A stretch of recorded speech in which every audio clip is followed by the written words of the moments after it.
It's Monday, October 28th, right now on 12 News at 10. It's been 1 year since the attack that took Preston Lord's life. Tonight, the community came together to honor him. I'm Chase Golightly in Tempe. Tonight, we discover new details surrounding a body found stuffed away in a freezer. A possible motive in this case coming up. I'm tracking a cold front crossing the state tonight, bringing rain and snow and a 20-degree temperature drop tomorrow. And a Valley mom diagnosed with stage 4 cancer, cleared after just 21 weeks of chemo. How a new type of treatment in the Valley saved her life. 12 News at 10 with Mark Curtis and Caribe Divine starts now. Good evening. 1 year ago tonight, tragedy struck the East Valley. 16-year-old Preston Lord decided to go to a Halloween party with his friends and was brutally attacked. He would die 2 days later. His death was a catalyst for change, and on this somber anniversary, the community came together to remember him. 12 News journalist Bianca Bono was there and has the story from the Frontier Family Park in Queen Creek. Preston, tomorrow will start 1 year that I have cried every day. An emotional letter to Preston Lord, read by his grandpa. You sat on my bike many times, and had always promised to take you for a ride. And I will always regret that we never did that. 1 year ago, this 16-year-old Combs High School student was assaulted while leaving a Halloween party with his friends. Queen Creek police say a group of 7 suspects attacked him, and he died 2 days later. The East Valley hasn't been the same ever since. People from all walks of life have come together, united by a shared sense of loss and a collective desire to honor Preston's memory. On the somber anniversary, family, friends, teammates, and neighbors donning orange gathered to remember him, writing him messages on lanterns, lighting the night in honor of the light in the community who was taken too soon. Even in the darkest times, community can bring light. Preston's death sent shockwaves through the valley, sparking a movement where community members demanded accountability and change. We've come together saying that our youth are so important, and we have to talk to them. Those lines of communication need to be open. Community leaders calling attention to teen violence, enacting policies to address it. We could have never done what we did without the community, and we can't move forward in any really good way without having the community at our back. Now, 1 year later, as 7 suspects are charged with first-degree murder, Lord's legacy lives on, and the community created in his memory continues to demand justice for Preston. Injustice for Preston is like murdering him a second time, tarnishing everything that he lived to be. Also in the investigation, Queen Creek police submitted misdemeanor charges against the homeowners who hosted that Halloween party. This 1 year anniversary marks the deadline for the county attorney's office to decide whether or not to actually file those charges. The chief says he has not heard what the final decision is on that just yet. We're in Queen Creek. Bianca Bono, 12 News. All right, Bianca, thanks. Well, check this out. We have been waiting for these summer-like temperatures to finally come to an end. And now some parts of the state are seeing some rain. This is a live look from up in Flagstaff, where they've been getting rain for the past few hours. All right, hopefully some of that can transfer down into the valley, Lindsay.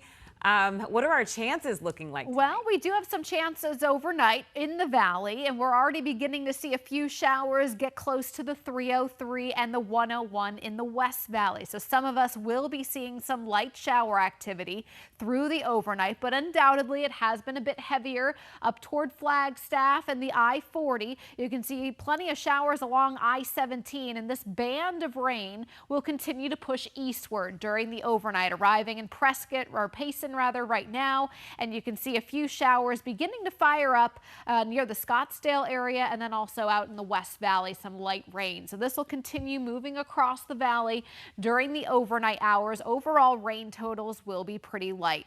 Now, chances up in the high country, this is for Flagstaff, hour by hour, will continue till about 3 o'clock in the morning.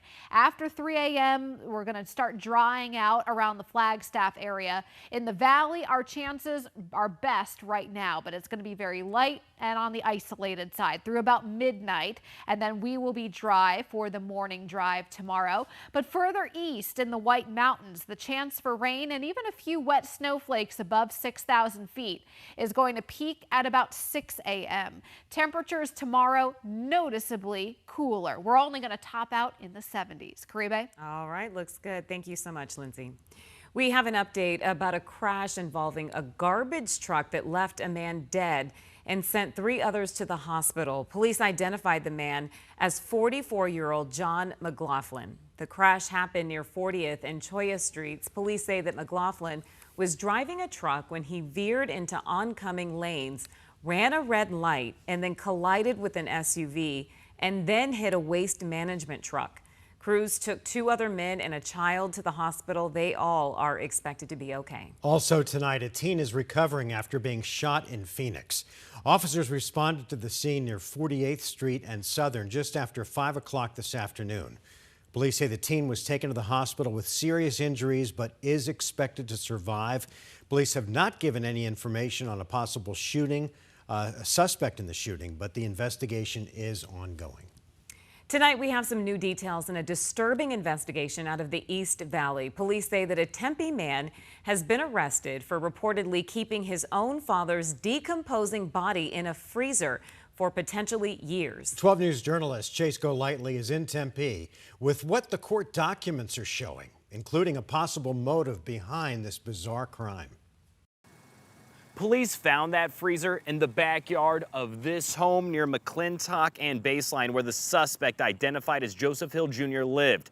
A freezer police said Hill bought specifically to keep his dad's dead body inside. It's a home neighbors have heard stories about. I think it caught fire a few years ago. Colin Hall and Morgan Weichert live right down the road from it. They saw renovations were being done, but had no idea what Tempe police found in the backyard. That's wild. That's unsettling. According to these court documents, Joseph Hill Jr. kept a decomposing body in a freezer wrapped up in blankets and a tarp.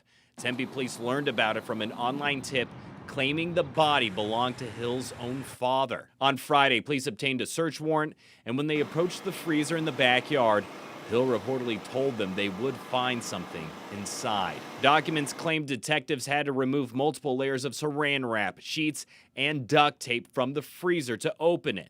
When they did, they found someone's skeletal remains. Hill was immediately arrested. During his interview with investigators, he told them he watched his father, Joseph Hill Sr., take his last breath inside the home 4 years ago. Police say Hill never reported his father's death.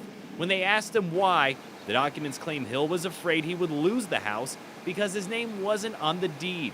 The next day, he allegedly bought the freezer, wrapped his father in a sheet, and put his body inside. The documents then write Hill Jr. tried to dispose of his dad's body in Strawberry, Arizona, telling police he bought a home there and was planning on burying Hill Sr. on the land.